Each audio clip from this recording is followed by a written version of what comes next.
Hola, bienvenidos al canal de Gotas de Bhakti. Aquí estamos nuevamente con un tema muy interesante que nos va a ayudar a entender mucho mejor el hinduismo y su universo. Y hoy específicamente vamos a hablar de una de las fuentes, una de las tradiciones filosóficas que le dan base a la mayor parte de las ideas expuestas a lo largo de la larga historia, a larga tradición del hinduismo, y ese es el Vedanta Darshana, que Darshana se refiere a las diferentes formas de entender la verdad, de entender el absoluto. Entonces, el Vedanta es uno de estos darshanas, uno de los 6 sistemas filosóficos que podemos encontrar en la historia de la filosofía hindú. El término Vedanta literalmente significa el final del conocimiento. Es decir, Veda significa conocimiento y Anta es el final o la finalidad. Se refiere a las enseñanzas especialmente contenidas en las Upanishad. Por un lado porque son la última parte, la última sección de la literatura de los Vedas, y por otro lado también porque señalan el objetivo, la finalidad del conocimiento védico. Entonces, en estas escrituras, en estas enseñanzas, vamos a encontrar que se centran en el conocimiento del Brahman, es decir, de la verdad absoluta, de la naturaleza del alma, el Atman, y de su relación con el universo. El Vedanta no es no es solamente una filosofía especulativa, sino que también es una guía práctica para alcanzar la liberación espiritual, el moksha. Los fundamentos filosóficos del Vedanta se basan en 3 pilares, conocidos como el Prasthanatraya, las 3 fuentes principales.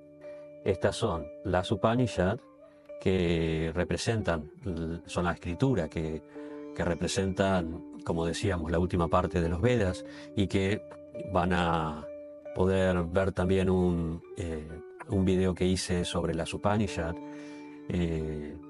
hace muy poquito, así que es uno de los videos anteriores que van a encontrar en mi canal. Y contienen los principios filosóficos y espirituales fundamentales del Vedanta, ¿no? Por ejemplo, entre las Upanishad vamos a encontrar la Brihadaranyaka Upanishad, la Chandogya Upanishad, la Katha Upanishad, así. Y los temas principales de estas Upanishad son la naturaleza del Brahman, del Atman y la unidad subyacente del todo. Después el segundo prasthana, o el segundo fundamento, la segunda fuente de conocimiento en la que se basa el Vedanta es el Bhagavad Gita, o la Bhagavad Gita, que es parte del Mahabharata. Esta obra se basa en una conversación entre Krishna y Arjuna, y desarrolla los principios del Vedanta en un contexto práctico, en un contexto de la vida real, práctico y devocional. Entonces explica, por ejemplo, el Dharma, la naturaleza del mundo, las gunas o los componentes esenciales de la naturaleza, y las vías de liberación, como son el Karma Yoga, el Jnana Yoga y el Bhakti Yoga. Después tenemos el Brahma Sutra o el Vedanta Sutra, que eso se conoce como el tercer prasthana o el Nyaya Prasthana. Nyaya significa la lógica. Es un texto muy críptico en un sentido, porque son sutras, son aforismos, y en los que se utiliza para establecer principios filosóficos, se utiliza mucho la lógica. Entonces, por eso se lo llama Nyaya. Nyaya es un principio de lógica, una forma de entender, de llegar a un conocimiento a través del razonamiento. Entonces, el Vedanta Sutra fue escrito por Vyasa o Badarayana, y sistematiza las enseñanzas de las Upanishad en forma de aforismos breves, ¿no? como las Upanishads son muy diversas, el Vedanta Sutra lo que hace es armonizar y ordenar las ideas de las Upanishads en un solo texto, desarrollando el contenido de una forma mucho más ordenada, mucho más fácil de entender y de seguir y de estudiar, ¿no? Entonces, esto está en forma de aforismos, porque los aforismos ayudan mucho a la memorización y ayudan mucho a los estudiantes de poder recordar fácilmente las máximas expresadas en esa tradición, ¿no? Por ejemplo, uno de los aforismos con los que comienza el Vedanta es Atato Brahma Jigyasa, ¿no? Ahora comienza la investigación, o la Jigyasa es pregunta, la búsqueda, la investigación de la verdad, de Brahman.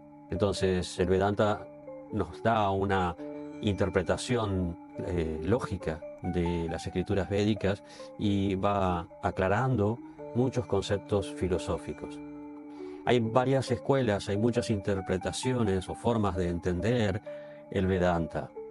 A lo largo de la historia de la filosofía india se han desarrollado muchas interpretaciones, a veces con comprensiones o formas de entender prácticamente opuestas.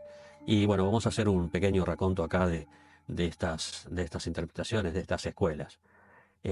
Entonces, cada una entiende el Brahman y el Atman y la relación que hay entre ellos de una manera particular. La primera que vamos a ver es probablemente la escuela más popular, más conocida, que es el Advaita Vedanta, por lo menos más popular en Occidente. En Occidente se ha presentado esta escuela como si fuera la única.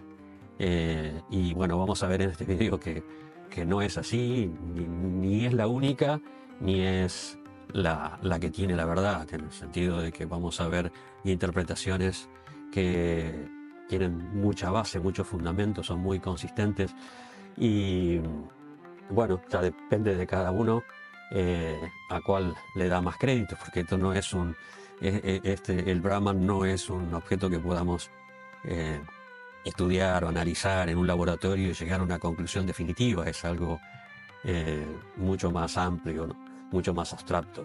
El fundador del Advaita y que estableció el Advaita de una manera definitiva es Shankara, el más importante, porque antes hubo otros como Gaudapada que también propusieron este tipo de interpretación de una manera un poco más radical, pero bueno, Shankara, que era el discípulo de su discípulo, lo expresó de una manera más comprensible para la gente y bueno, es reconocido por su gran obra, por todos los comentarios que escribió, toda la cantidad de literatura que él desarrolló, y por eso es tomado como el Acharya o el maestro fundador.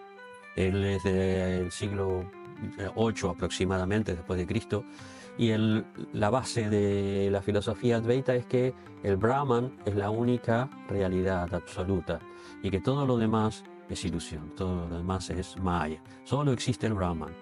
Incluso la individualidad de los seres es una ilusión. El Atman, es decir, el ser, y el Brahman son esencialmente uno. Entonces, la diversidad del mundo es simplemente una alucinación, una fantasmagoría, una ilusión, es ilusoria. Aunque él decía que mientras nosotros estamos en esta ilusión, el mundo, la individualidad, las personas, los seres, toda la diversidad del mundo es real. Mientras estamos en la ilusión. Después, cuando un practicante de esta línea alcanza la iluminación o la liberación, todo eso se desvanece y existe solo el Brahman. Ese ser individual simplemente se compenetra, se funde, se une al todo y desaparece esa individualidad ilusoria. El método que utiliza el Advaita principalmente es el estudio, el conocimiento, el raciocinio y el desapego para superar la ilusión de la dualidad. Las escrituras principales, como decíamos, son las Upanishad, el Bhagavad Gita, los Brahma Sutras, principalmente a través de los comentarios que hace Shankara, ¿no? Por ejemplo, una de las máximas que utiliza el Advaita es, citando una frase de las Upanishad, es Tattvanasi. Tattvanasi quiere decir tú eres eso, y se refiere a la identidad entre el alma y el absoluto, el Brahman. Otra escuela que sigue en la historia de la filosofía de la India, que viene después de Shankara, es el Vishishta Advaita Vedanta, que es fundado por Ramanujacharya, por Sri Ramanujacharya, en el siglo XI. Entonces, Sri Ramanujacharya llamó a esta escuela como Vishishta Advaita. Es un tipo de Advaita, es un tipo de no dualismo, es decir, no hay dos, solamente existe el Brahman, pero dentro del Brahman hay diversidad, hay diferencias, y esas diferencias son las cualidades del Brahman. Brahman no es simplemente algo completamente sin características, sin cualidades, sino que el Brahman tiene cualidades, y esas cualidades son el mundo y las almas. Es decir, Brahman es la realidad suprema, pero está cualificado por atributos, ¿no? Por cualidades Vishishta, que son que le dan ciertas características, y eso es el mundo. Por lo tanto, el mundo, como parte del Brahman, no es una ilusión, sino que es real, lo mismo que las almas. Y el método que sigue Ramanuja, que da o que recomienda para alcanzar la liberación, es el Bhakti, o la devoción a Dios como Vishnu o como Narayan, ya que Ramanuja era un Vaishnava, era un devoto de Vishnu, y por lo tanto él comprende que el Brahman es Vishnu, y la devoción a él es la forma de obtener ese conocimiento, esa experiencia de la verdad absoluta que le permite a las almas superar la ilusión. Las escrituras en las que se basa Ramanuja principalmente son los Brahma Sutras y el Bhagavad Gita. Él escribió comentarios al Vedanta Sutra o Brahma Sutras y al Bhagavad Gita. Entonces son las escrituras que resalta más, que le da más importancia. No, por ejemplo, uno de los fundamentos de su filosofía es que el alma es como una chispa de un fuego total, de un fuego absoluto, de un fuego divino, y que es el Brahman, y por lo tanto es dependiente de ese Brahman. Luego tenemos también en el tiempo, o sea, esto es más o menos una línea, un desarrollo histórico de esta tradición del Vedanta. Entonces luego viene Madhvacharya. Madhvacharya es del siglo XIII después de Cristo, y él funda una tradición que se llama Dvaita Vedanta o dualismo. Aquí ya encontramos una diferencia fundamental. Antes hablamos del Advaita de Shankara, del no dualismo, es decir, Dios, el Brahman y las almas son uno. Luego hablamos del Vishishta Advaita, un tipo de Advaita, un tipo de no dualismo cualificado, pero Madhva nos va a establecer una diferencia fundamental en su interpretación del Vedanta, de la verdad, que es un dualismo, es decir, las almas y Dios son diferentes, están separadas. Entonces, ese es el principio fundamental. El Brahman, o Vishnu, también Madhva es un Vaishnava, entonces también considera que el Brahman es Vishnu, y viceversa. Entonces el Brahman y el Atman son eternamente distintos. Existe una dualidad eterna entre el alma y Dios y el mundo material. También para Madhva el camino, el fundamento es el Bhakti, la entrega total, la rendición total, la sumisión a Vishnu, al Señor Supremo, para liberarse de la esclavitud material. Entonces, las escrituras en las que se basa Madhva también van a ser el Vedanta Sutra, las Upanishad y y el Bhagavad Gita, ¿no? Los comentarios que él fue desarrollando de todas estas escrituras y que dieron base, que dieron fundamentos a la tradición que él originó, que es muy importante dentro de la filosofía, dentro del desarrollo del pensamiento del hinduismo. Entonces, en esas escrituras o en esos comentarios, él establece que la relación entre el alma y Dios es como la de un siervo y su amo, su maestro.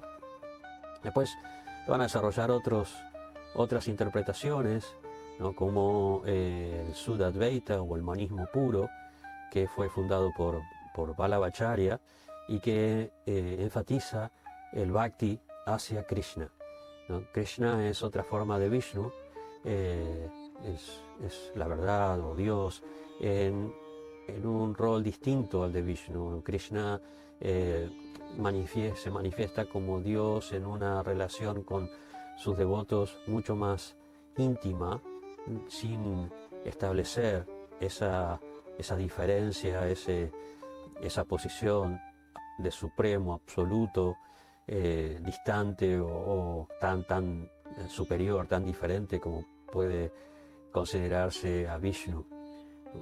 Krishna establece una relación mucho más cercana, mucho más íntima, como la de un padre con sus hijos o con su familia en general, sin protocolo, sin toda la opulencia, omnipotencia y todo aquello que puede establecer una distancia entre Dios y el alma, ¿no? Es una relación más íntima, más cercana, como amigo, como hijo, como padre, madre, esposo, etc.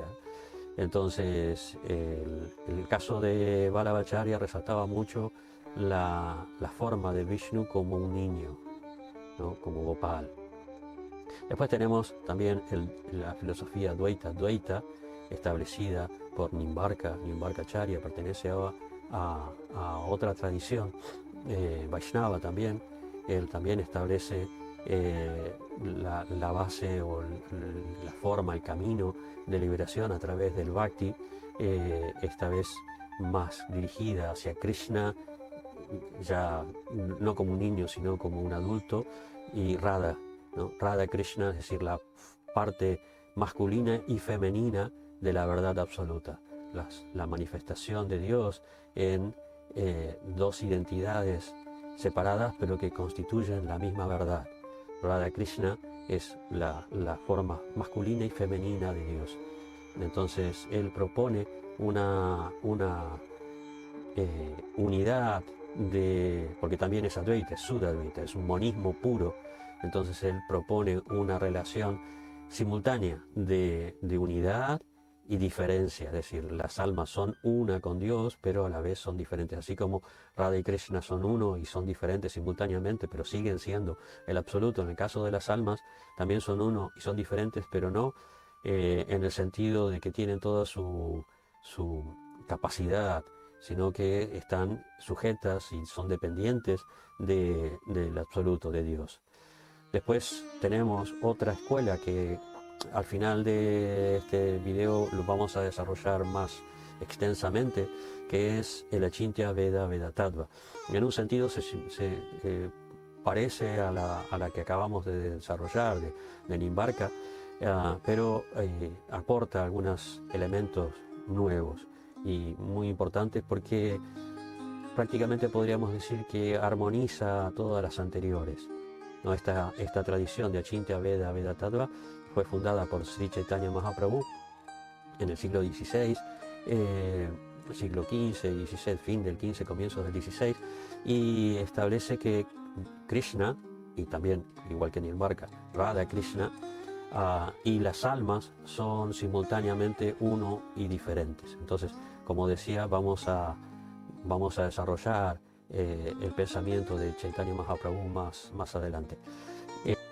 ¿Por qué estamos hablando del Vedanta?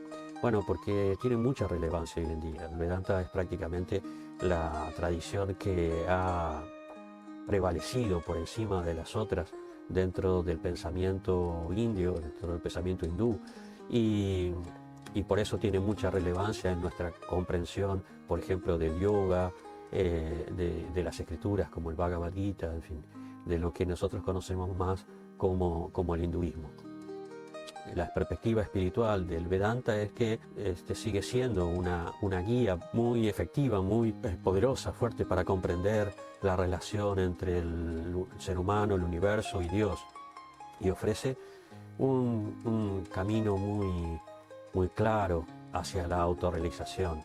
Las prácticas son universales, es decir, están abiertas a todo el mundo. No implica que uno se identifique con una de las tradiciones, sino que las prácticas en general son muy abiertas, muy universales, mejor dicho, muy universales para todas las personas.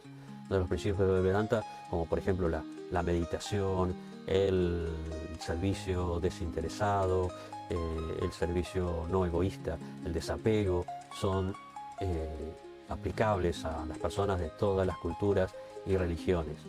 También el Vedanta nos ayuda a superar conflictos, porque nos ayuda a superar la ansiedad y el sufrimiento, proporcionándonos una visión más trascendente de la vida, por encima de momentos o de circunstancias o de egoísmos o de apegos y expectativas que las personas generalmente tienen en la sociedad actual. Tiene un interés muy global en el Vedanta, o sea, muchas personas en el mundo han adoptado la filosofía del Vedanta, como el Bhagavad Gita y las Upanishads, como una guía tanto del pensamiento como en las actividades, una guía práctica para las personas en general. Ha influenciado el Vedanta en el pensamiento moderno de muchos filósofos y líderes espirituales de la actualidad, ¿no? Por ejemplo, en Occidente ha sido muy popularizado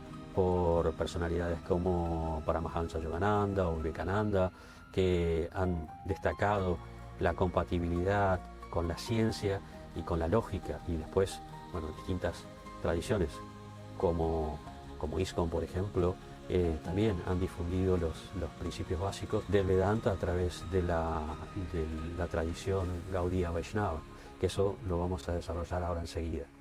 Como conclusión del Vedanta en general, podemos entender de que es una escuela muy profunda de pensamiento que explora todas esas preguntas fundamentales, todas esas preguntas existenciales de quiénes somos, de cuál es nuestra relación con Dios, cómo alcanzamos la liberación o cuál es el objetivo de nuestra vida, ¿no? Todas las diversas escuelas del Vedanta ofrecen perspectivas muy ricas y complementarias que aún hoy en día son muy relevantes en la búsqueda de la verdad, de la paz interior, de la realización espiritual. A pesar de que son enseñanzas muy antiguas, mantienen esa relevancia, esa utilidad práctica en la vida de las personas, porque apuntan a la esencia de la naturaleza humana, a la esencia del ser.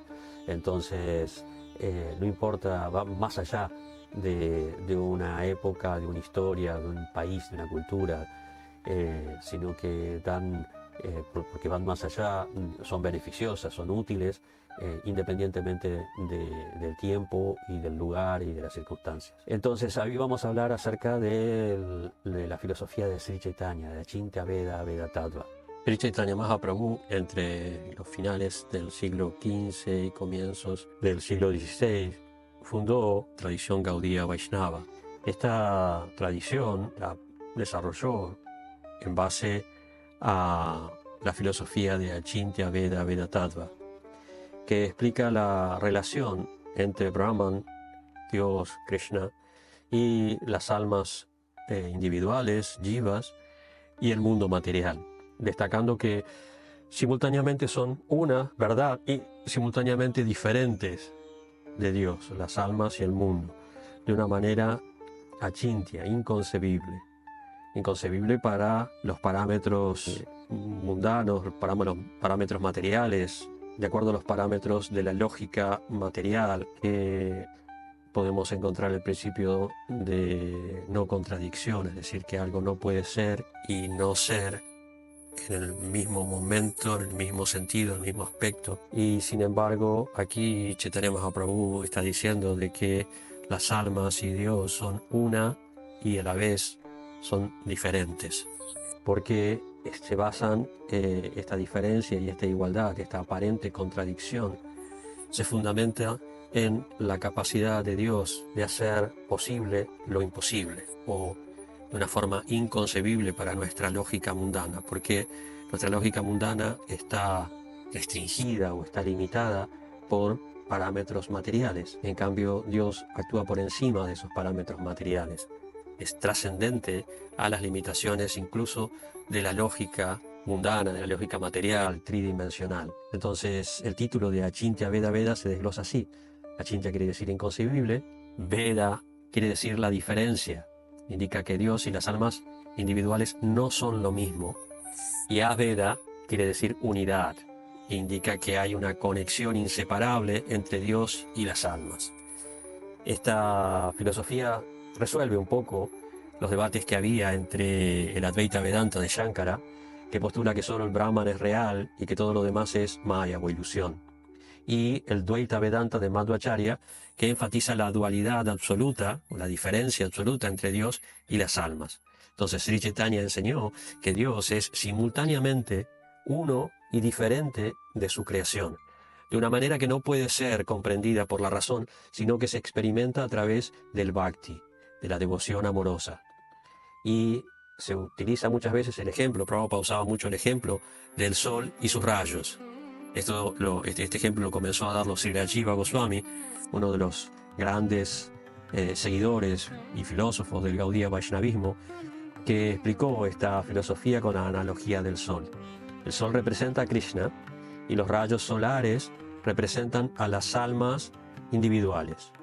Los rayos son parte del sol, o sea, forman el sol, pero a la vez también son distintos del sol, como entidad, como globo solar.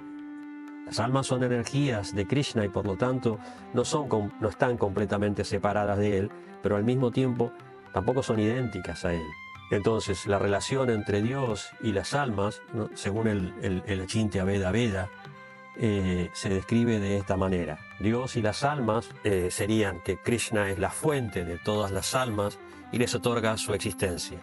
Por otro lado, las almas individuales están eternamente subordinadas a Krishna, pero también tienen cierto libre albedrío. Y aunque son una parte de Dios, ¿no?, como se explica en el Bhagavad Gita, el verso que dice Mamae Vanso Jiva Loke, ¿no?, las almas son mis partes fragmentarias, dice Krishna en el Bhagavad Gita. Entonces, aunque son una parte de Dios, nunca las almas se convierten en Dios.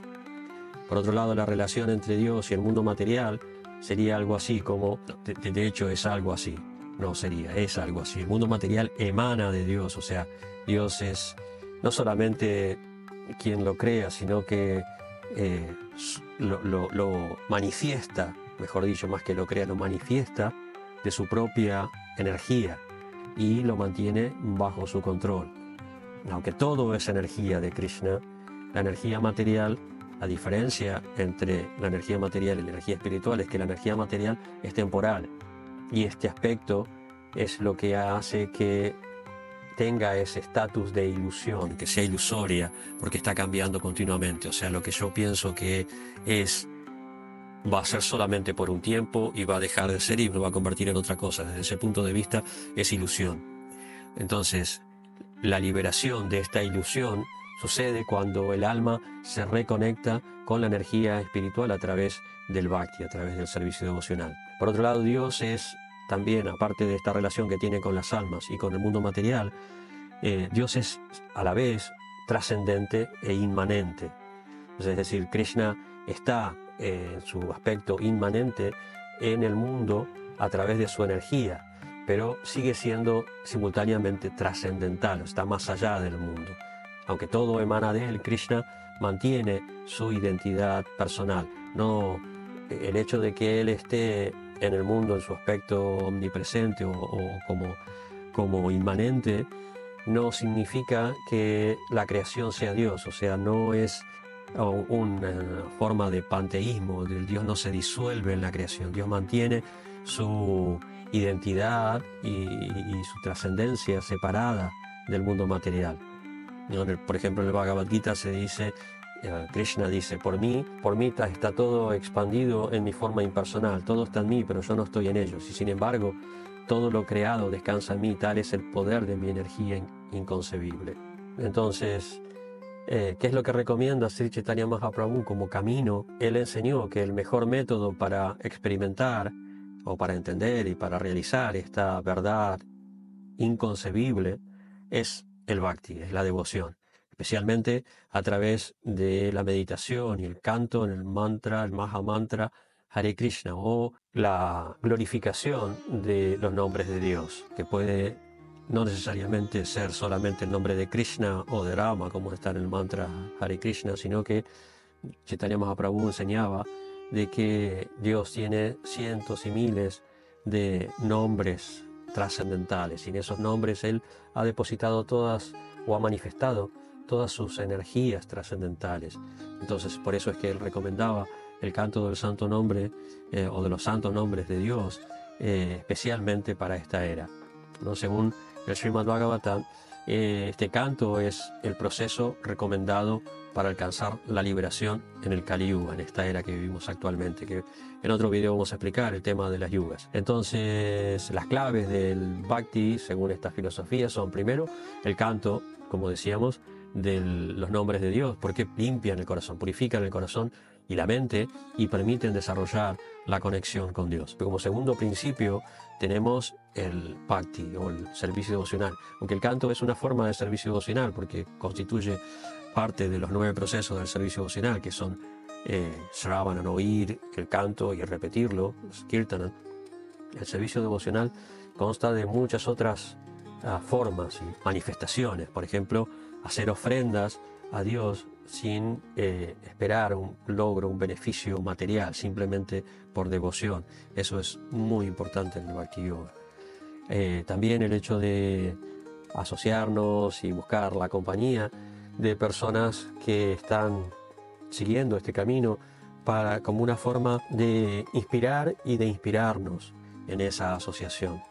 El estudio de las escrituras como el Bhagavad Gita, el Srimad Bhagavatam, el Bhagavad Purana, es muy importante en este proceso que recomendó Sri Chaitanya Mahaprabhu. En conclusión, el Achintya Veda Veda de Chaitanya Mahaprabhu ofrece una visión muy equilibrada y trascendental de la realidad. Dios es simultáneamente uno y diferente de sus creaciones de una manera inconcebible para la mente humana. La filosofía resuelve limitaciones de otras escuelas del Vedanta y enfatiza el Bhakti puro como el medio más elevado para la liberación.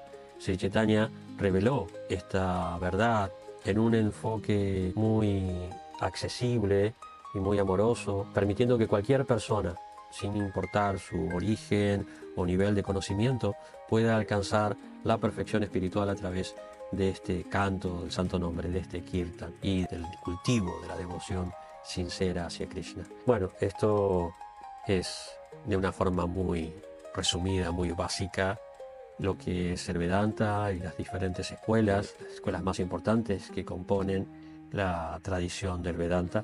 Espero que les haya resultado útil, interesante, y cualquier duda que pueda resolver, que me la planteen en los comentarios. Les agradezco mucho que hayan llegado hasta aquí en este video y espero que puedan dejarme un like, que se suscriban al canal, compartan esta información con muchas personas y así nuestro canal va creciendo y más personas se van beneficiando de estas gotas de Bhakti.